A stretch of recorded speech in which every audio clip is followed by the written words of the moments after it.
I've got an itch I can't scratch, I'm missing a piece that completes a whole part of me, an open wound scar to see. Everybody come here, gather round, welcome to the freak show, the best in town. What the hell's wrong with me? I don't get along with anybody, honestly.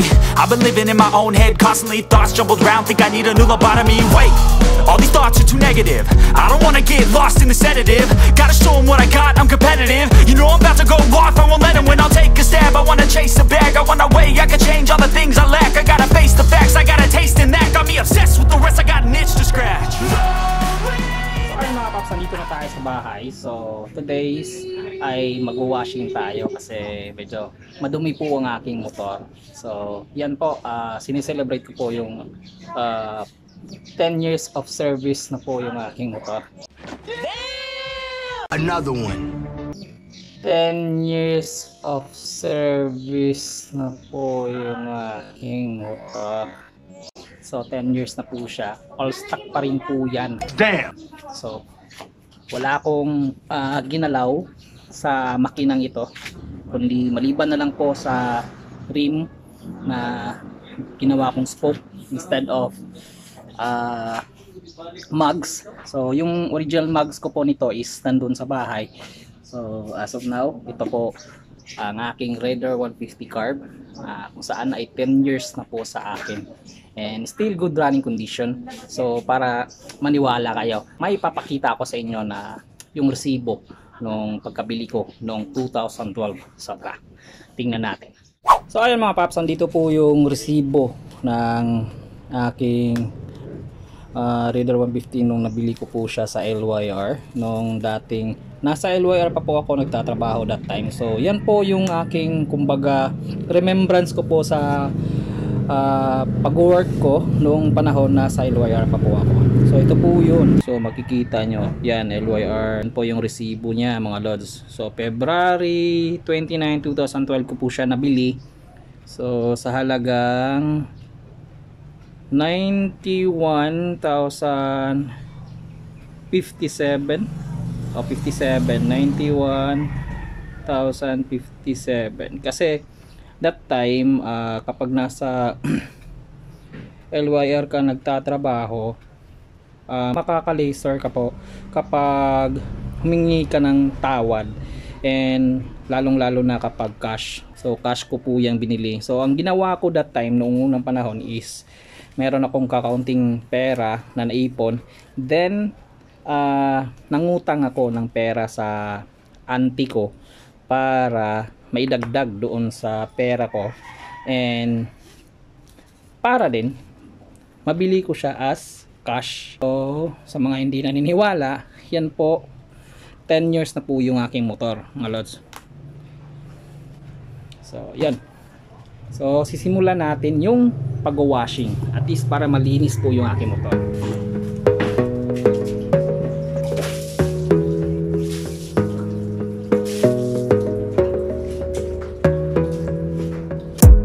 You gotta focus on yourself, on your faith, on your dreams, on your mind, on your health, yeah. You gotta work, never tell, keep your head down, find what you love and excel, yeah. Push and pull and repel any hate, go create what you want, feel compelled, yeah. And once you finally get a taste of the race, you'll never look back once you felt that. Don't let somebody take your time and your worth, just focus on yourself first. Don't let somebody take your time and your worth, just focus on yourself first. Kaya gusto ko kasi mano-mano yung pag-washing.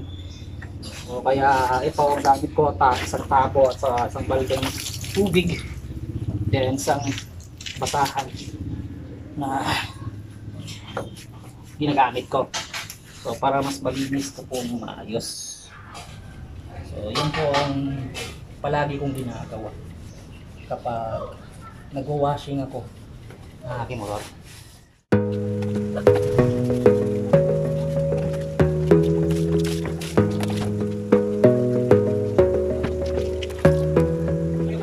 So ayan mga paps, kahit ito pong aking tambucho, yung itong pipe ko ay original pa po yan. Yung sa kanya talagang original na pipe.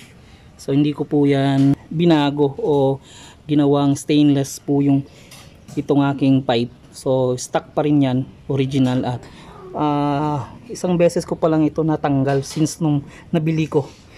And until now, yan pa rin ang ginagamit ko. So nililinisan ko lang siya ng maayos. Eventually.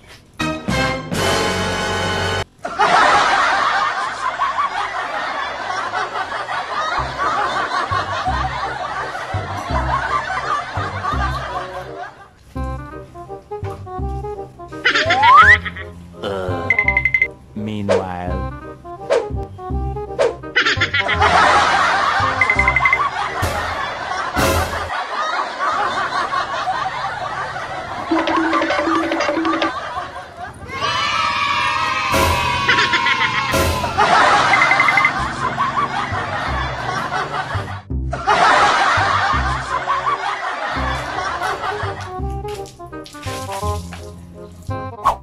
Ang sekreto lang po talaga para tumagal ang lifespan at durability ng ating mga motor, mga paps, ay kailangan mo lang maging maalaga.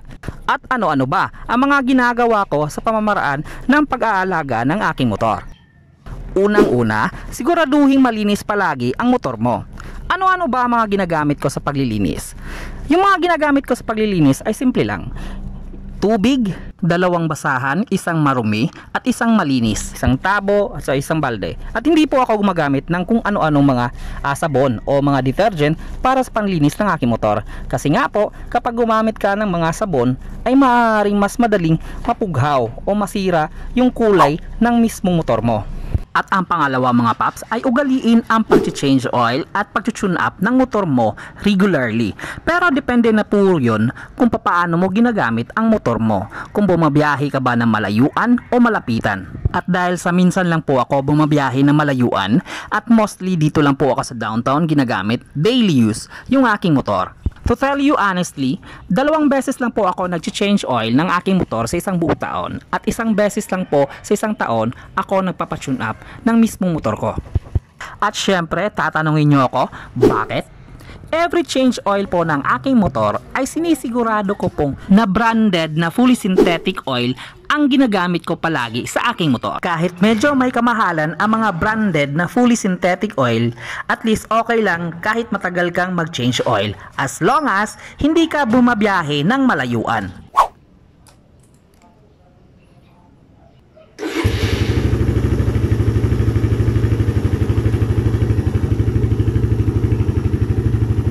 At yan po ang kabuuhang tinakbo ng aking motor sa loob ng 10 taon na kung saan hindi naman ako tumatakbo ng malayuan. Mostly downtown lang po ako at daily use lang po itong aking motor.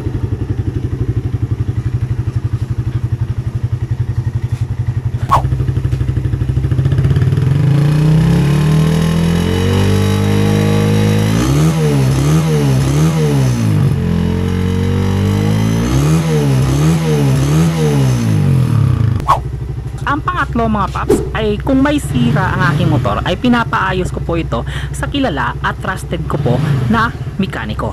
At syempre, huwag po kayo palaging magpapaayos sa hindi kilala at hindi trusted na mekaniko or sa hindi certified expert na mekaniko dahil maaaring mapunta kayo sa siraniko. Instead na maayos ay magiging doble problema ang mangyayari.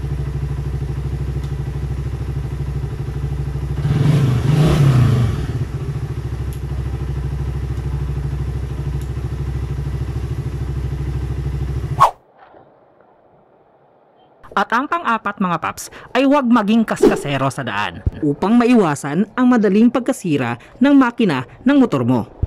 At syempre, para maiwasan ang hindi inaasahang disgrasya o aksidente na maaaring ikasisira ng motor mo at ikapapahamak ng buhay mo.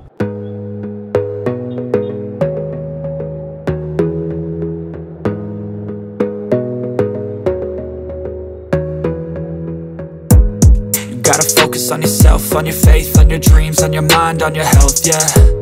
You gotta work, never tell, keep your head down, find what you love and excel, yeah. Push and pull and repel any hate, go create what you want, feel compelled, yeah.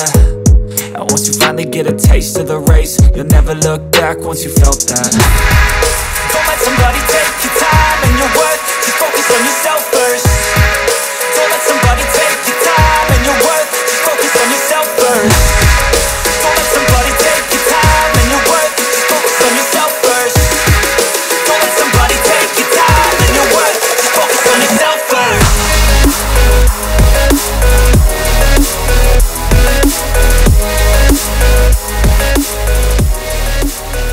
Ayan mga paps, interesting po ba at nasihan kayo sa ating simpleng vlog sa araw nito? At syempre kung nagustuhan niyo po ito, huwag kalimutang mag-subscribe, like, share, and comment below sa mga gusto niyo i-comment, and click the bell para updated kayo sa mga bago nating uploads. At shoutout nga pala sa mga pinsan ko sa Vasquez family.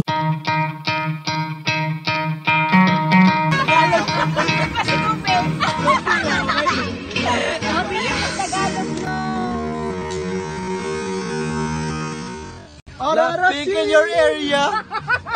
Villa Hotel.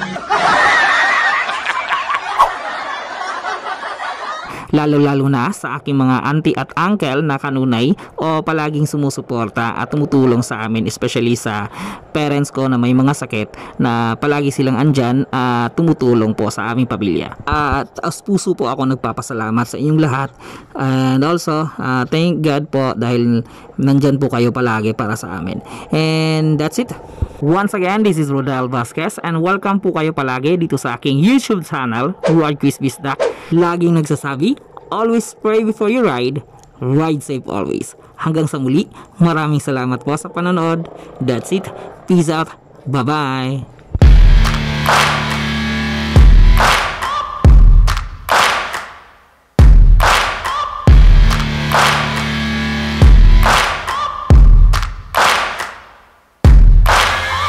Searching for greatness in a sea of the dying and shameless, a sea of the aimless. I don't wanna be one of the nameless. I'ma wake up with the mindset that one day I'm gonna make it, and I don't think I'll be fine if I don't break my limitations.